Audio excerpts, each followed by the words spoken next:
adopted, I know it's reluctant, we've adopted the terminology of the war on terror, which is a metaphor if ever there was one, and it's become almost a literal term, which has come to mean an actual war on people, a war on people's heads. There may be some of you who went to the seminar on the prevent strategy and how that is counterproductive on its own terms. And I think it's very important that at the outset, when we're talking about this conjunction, the causation between war and migration, forced migration, again, we need to try and get clear and clarify that whatever sense of compulsion there is, it's far greater, I put it to you, sorry Jane, than however forced you may have felt to vote Labour, for example. So we're not actually forced in that sense.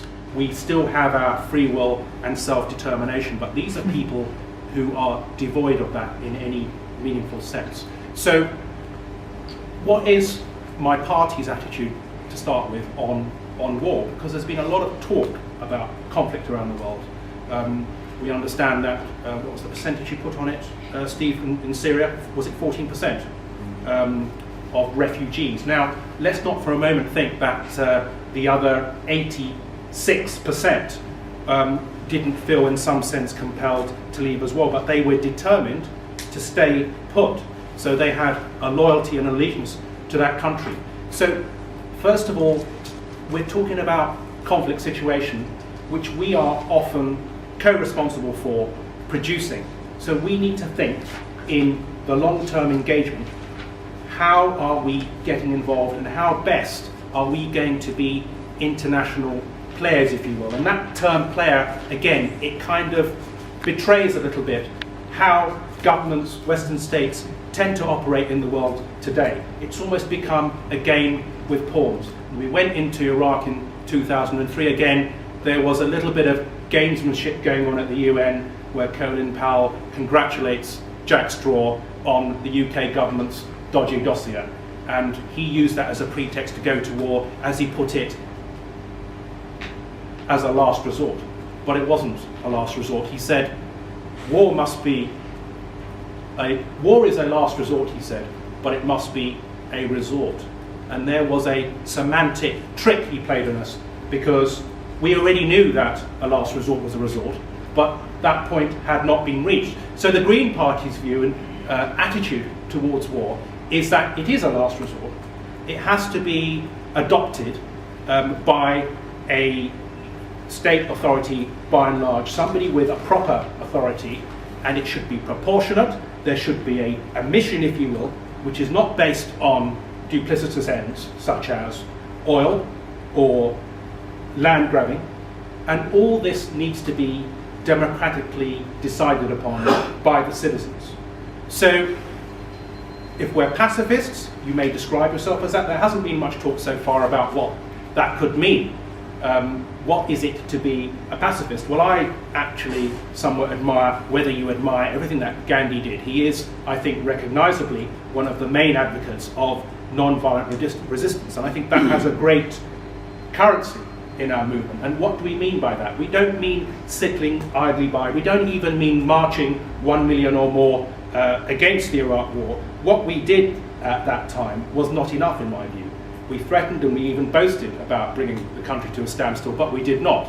So I think the kind of non-violent pacifism that we need to advocate has to be more targeted, it has to be more intelligent, and it has to be more forthright. What really, I mean, as it happens, I nearly lost my job around about 2003 for whistleblowing on a visit by Colin Powell to my university, which I mustn't name because I've been told that that could actually be contravention of my contract or whatever. But the point is this: when I was asked and told by people in solidarity with me, and I could actually won that case, how come you were willing to risk your job for the sake of those Iraqis? How could I not be willing to risk my job? Because what was my job security compared to the lives of Iraqis who our armed forces and our government were willfully raining bombs down upon? And I put it to you that we need to be more assertive. We need to say, and if we all stand together, we will be stronger and we will bring the country to a standstill. So pacifism can be a very affirmative and assertive force. And it's one of the things I think when we think about the people who have even suffered, bled and died on our behalf to give us the kinds of freedoms that we enjoy, we need to perhaps be a bit more forthright about. So in terms of those wars which we don't want to get involved in, so there are the imperialist, how do you want to call it, neo-colonialist strategies and tactics which we still pursue by another name through commercial interests and military industrial complex. Those have to stop, of course they do. There are things that we may wish to, and even Gandhi believed this, that there may be things that we need to present a physical obstacle towards, and we need to decide how best to do those. But the war also, I think in another form, is also being spread through neoliberalism. And Jeremy Corbyn actually spoke at the plenary about how commercial interests are riding on the back of military interests, and the way in which that relationship has almost been reversed. Well, I'm not sure it's easy to actually extricate the two, because the military might, at the same time as which they're using their multi-million-pound arsenals, they're actually creating a deficit in which to buy more, and the governments are actually have an interest in doing that. So commercial and military are bound up in the same system.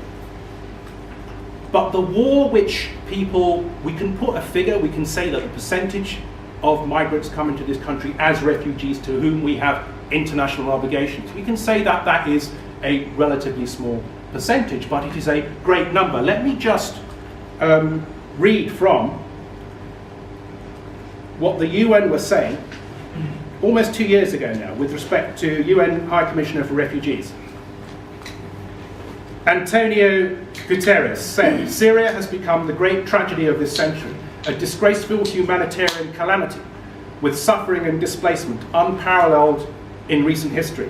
It took 2 years to reach the first million refugees. It took 6 months for the second million to be reached. It means things are accelerating in a way that represents a dramatic humanitarian problem. The only solace is the humanity shown by the neighbouring countries in welcoming and saving the lives of so many refugees." Now, we've got it easy.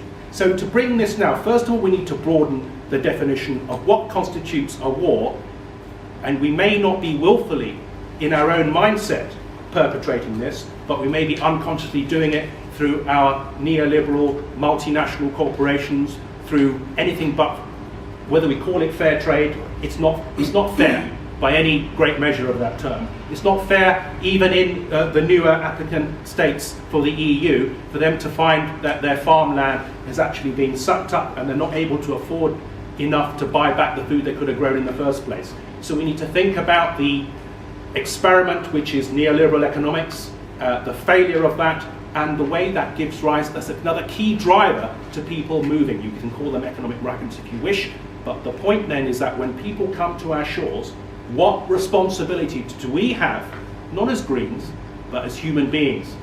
What responsibility do we have when we understand the causation of that, the long-term causation, well beyond the electoral cycle? What is our responsibility as decent human beings, and what should we call upon our governments? Not just in terms of joined-up thinking, should we be increasing aid towards faraway lands? Not just that, but also in terms of the contracts. For example, in the Gabon, President Bongo, again, he has many of his assets have actually been taken by multinational corporations. I think Philippines is the latest one, and they're moving towards rubber plantation, which is actually despoiling the environment and affecting local communities. That's all in the name of commercial interests. Rubber, of course, is one of the main ingredients of tyre manufacture. About 70% of that will be going towards our love affair with the motor car. So war isn't just those things that we're sending people away to on a false prospectus, and that being a contributing cause where those migrants towards we refugees, towards whom we have international obligations, and by the way, are being treated despicably at our border control. We've got people there who are the default position. I mean, I go through border control as well. If I'm lucky, the guy will look at my passport and say, "Ah, Suffolk, you're a Suffolk man." You know, that's like, I'm British. I'm as British or English as the next passport holder who's born in this country. Of course, that's right. But I have a difficulty as somebody who has got coloured skin.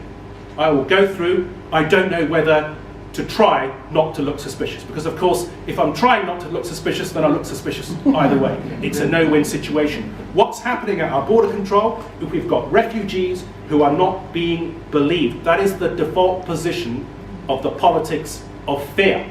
Now, I must end in a minute because I've probably reached 10 minutes already. The point is this. We can look in extremists, we can look at extremes, we can say that there's a small percentage, which is still a very large number, of people who are being displaced forcibly through this false prospectus of war. Bombs being rained down on them. Another person put it brilliantly in the plenary today, a contributor, that in fact, when the West has an option between saving that 1 million or killing them, it's actually easier because they can't control the million. So actually that's what's happening. Those who are lucky enough to survive and who are determined to stay there at all costs, some of whom may then feel forcibly that they need to move. We have a responsibility to those people, but we also have a responsibility, long-term, joined-up thinking, to consider the consequences of our neoliberal economics, to consider transatlantic trade and investment partnership, for example, to consider what is a knock-on effect of impoverishment on these people. And that is also creating a inbuilt driver towards people coming here. And my point then is that in the same way you all nodded, you agreed, you reacted, you believe that we need to treat these people humanely who are fleeing persecution, or certainly not anything that they have caused. They've just been caught up in it for being in the wrong place at the wrong time. In the same way you believe that, I simply put it to you that those other people are fleeing other kinds of war. It's an economic war. It's something which is actually putting them in the crutch of us, whether it's a sweatshop industry, whatever it is. These people to whom we still have obligations as decent, humane citizens, especially in the 21st century.